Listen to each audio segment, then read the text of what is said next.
Good morning, students. So today we'll see our last phylum, that's 11th phylum called chordata. The fundamental characteristics of these chordata phylums are the presence of notochord. See, if this is a unique characteristics. If I say unique, this characteristic is found only in this particular phylum. You cannot see this character in any other phylum which you have studied previously. So presence of notochord, animals which have the notochord belongs to the phylum chordata.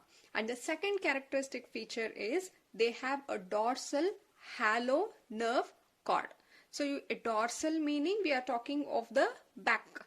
So it's a dorsal. The nerve cord are halo. There are two. One, it can be halo, a pipe-like structure. Solid meaning that cord is filled. If it is filled with the cells, you call it as solid. So the nerve cord here, they are halo and they are present towards the back side, that is on the dorsal side. So this is a second characteristic features, and the third one is they will have the paired pharyngeal gill slits. See, in the pharynx region they have this perforated gill slits. You can see the slits in this pharynx region, so you call it as pharyngeal gill slits. These are meant for respiration. And the fourth one is they have the post-anal tail. You can find the tail at the posterior end of the body, that is called post-anal tail. So these four are the characteristic features of the phylum chordates. Apart from this, they show the organ system level of organization, meaning they have a very well developed organ, and these organs form a organ system, and they are bilaterally symmetric. Body can be divided into two equal halves in one plane. They are triploblastic. They have three germ layers, and they have the coelom called coelomate animals. Clear? These are the fundamental characteristics. See, again, these four characteristics are very important. You can look at the diagram given here. These are the chordata characteristics. So you can see a notochord here. This portion you can find a notochord is present, and also above the notochord you can find this nerve cord. The nerve cord here is halo and is placed towards the back side. And in the pharynx region, this is the pharynx region, you can find the openings like this here. These are called as gill slits, and at the tip you can find the tail portion.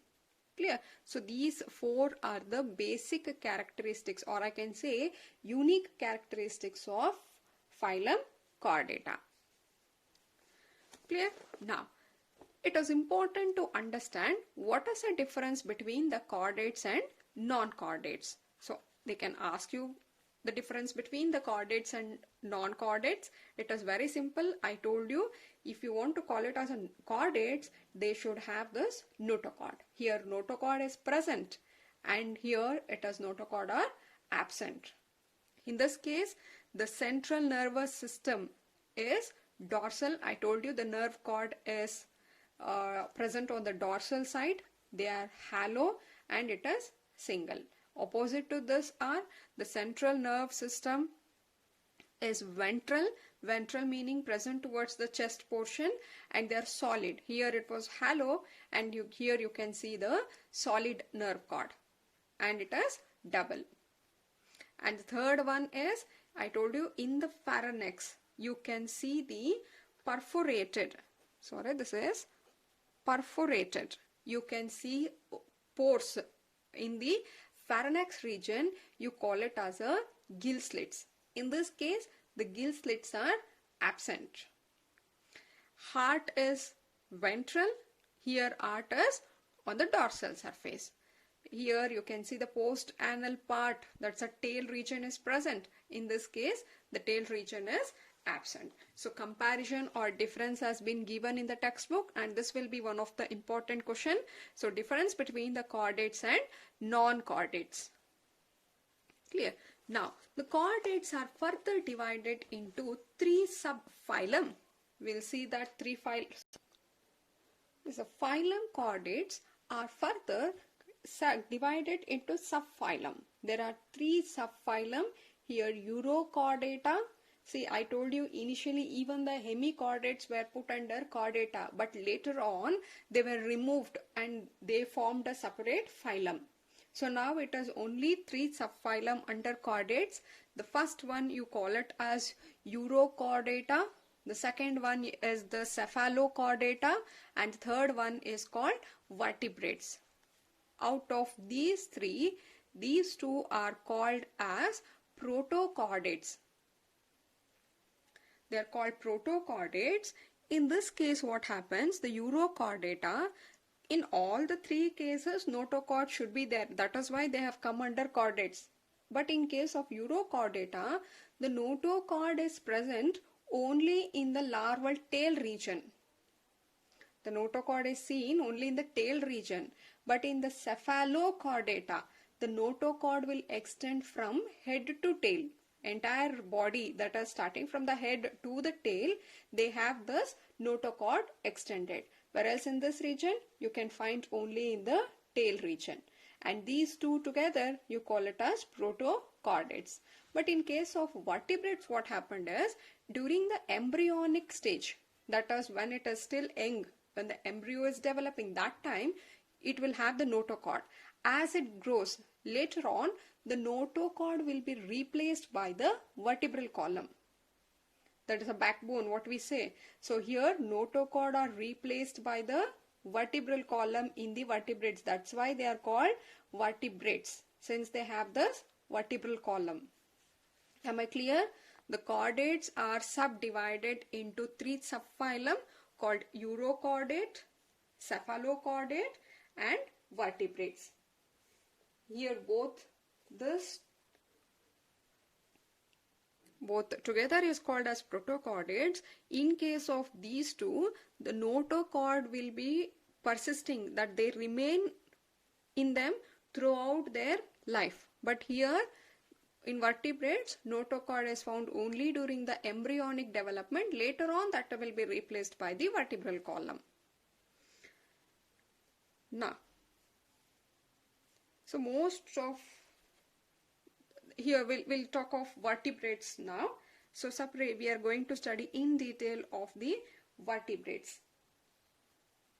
So I told you the vertebrates, the notochord is present during only the embryonic stage.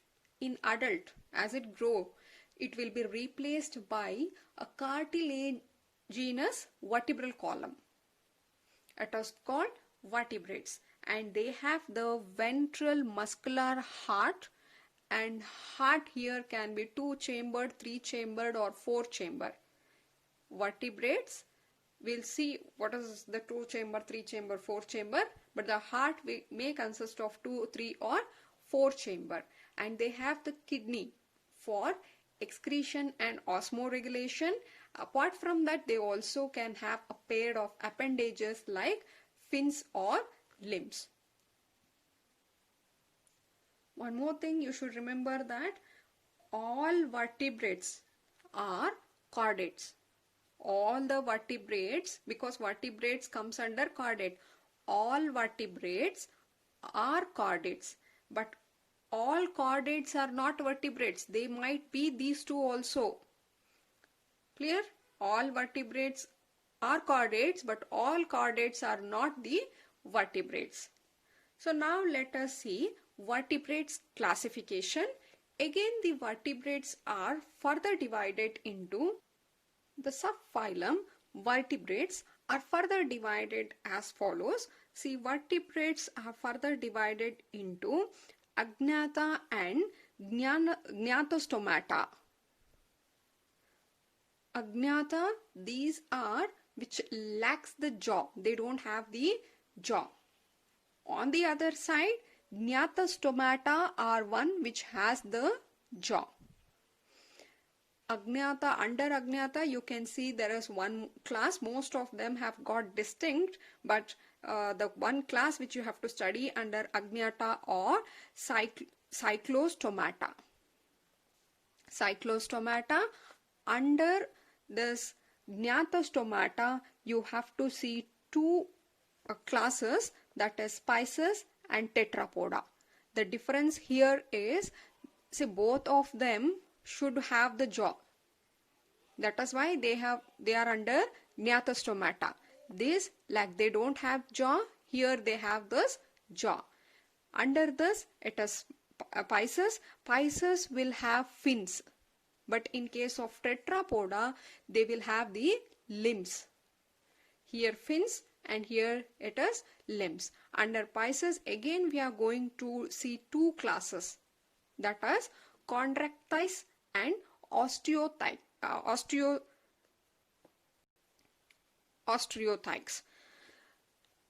Under Tetrapoda, we are going to study amphibian class. These are all class: amphibians, reptile, aves and mammal.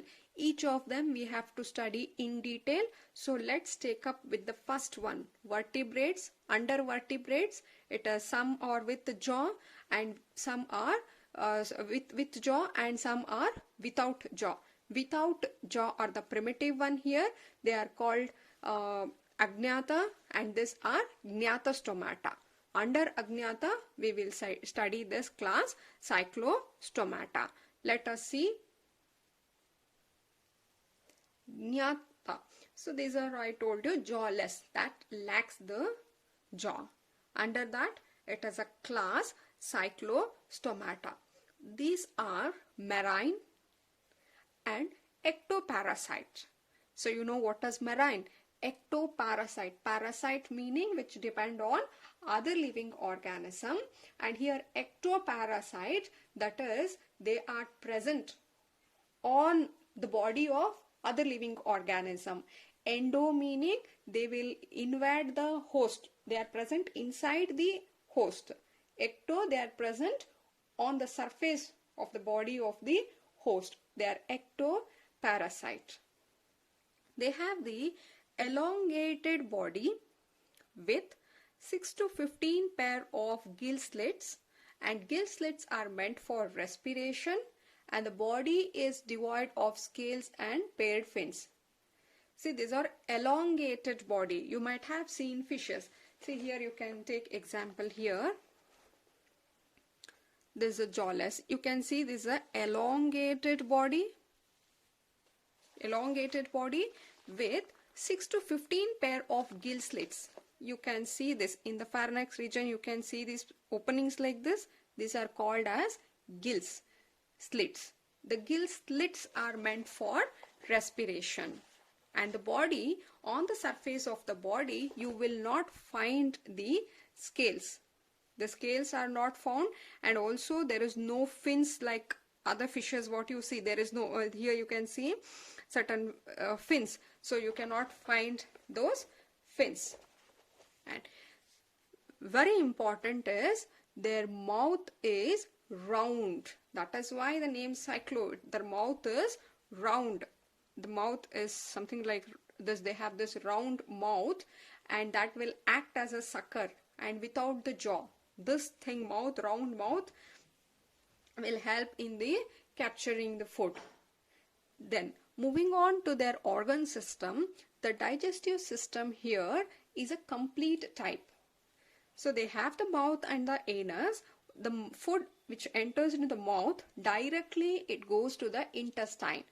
Usually what, mouth to stomach, stomach to intestine. But in this cases, the stomach region is absent. Therefore, the food which enters into the mouth, directly it goes to the intestine. But the digestive system is of a complete type. Then excretory system. I told you they have the gill slit present on their body, and they respire through these gill slits. Coming to the circulatory system is of a closed type. So this also we know closed type, and here heart is having two chamber. That is, they will have one auricle and one ventricle. If I say closed system, that the blood is circulated through a series of vessel. They have the vessels, blood vessels to carry the blood. That is why it is a closed type. And the heart chamber, they have two chamber. One is auricle and one more is ventricle. And the excretion happens through a pair of kidney. They have the kidney for excretion purpose and the nervous system. Here nervous system, they have the cranium, vertebral column are cartilaginous. So meaning they are not made up of a hard bone like structure. It is a soft bone. You call it as cartilage. So the covering of the head portion, cranium or the vertebral column, both are not hard. They are soft bone called cartilaginous, and they have the cranial nerve are also present which do this nervous system work. And moving on to the reproduction, the sexes are separate, that you can see a male and a female, both the sex organ present on a different individual. The sexes are separate and the development can be direct or indirect. Directly they can develop into an adult, or by the larva then they can develop into an adult. Very important in case of these are, they are marine. I told you in the beginning itself, the cyclostomata are marine. They are marine, but they migrate to the fresh water, living in the marine, but during the spawning, they will migrate to the fresh water. So spawning meaning usually these animals like fish, frogs and all, they will deposit their egg. Deposition of egg is called as a spawning. So they are marine, but to deposit their egg, they migrate into the fresh water. In the fresh water, they lay their egg, after which they will die. Clear? They, being a marine, for laying egg, they move to the fresh water. In the fresh water, they lay the egg or they deposit the egg and they will die. And these egg, after it has been hatched or the larva, they will get metamorphism, and once they have metamorphed, they will return back into the marine. That's the ocean. Clear? So this is all about the cyclostomata, and example for cyclostomata are lamprey. Lamprey, hangfish, these are all example for cyclostomata. Yes, to revise or recall, it is phylum chordates. See, very important is these four characteristics of chordates. You can find these characteristics only in the chordates, that they will have the notochord, they have the nerve cord which is hollow, present on the dorsal surface, and in the pharynx region they have this gill slits and they have this post-anal tail. So that separates the chordates from non-chordates, and these are all not found in the non-chordates. The difference between chordates and non-chordates we have seen, and then it is again chordates are further classified into three subphylum, that is urochordates, cephalochordates and vertebrates. In all the three you have the notochord. In these two cases the notochord are present throughout their life, but in case of vertebrates the notochords are found only in the embryonic stage and later on they are replaced by the vertebral column.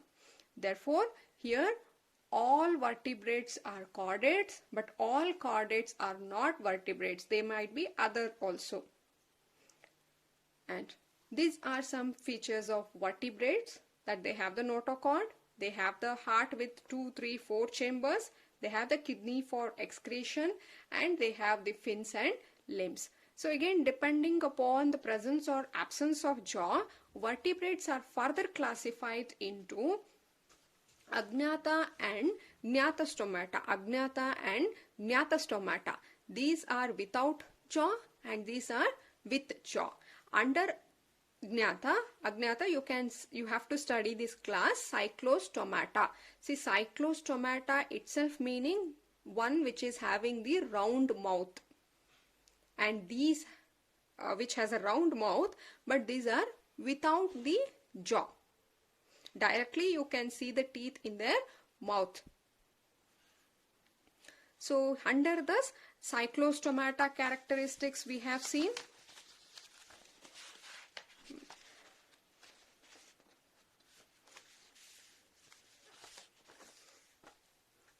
These are marine ectoparasites, elongated body, gills are present but they don't have the scales and fins, round mouth, and these are certain digestive system, respiratory system, circulatory, excretory, nervous system, and this is how the reproduction happened. And this important is this, that they are marine, but for depositing or laying egg they move to the fresh water.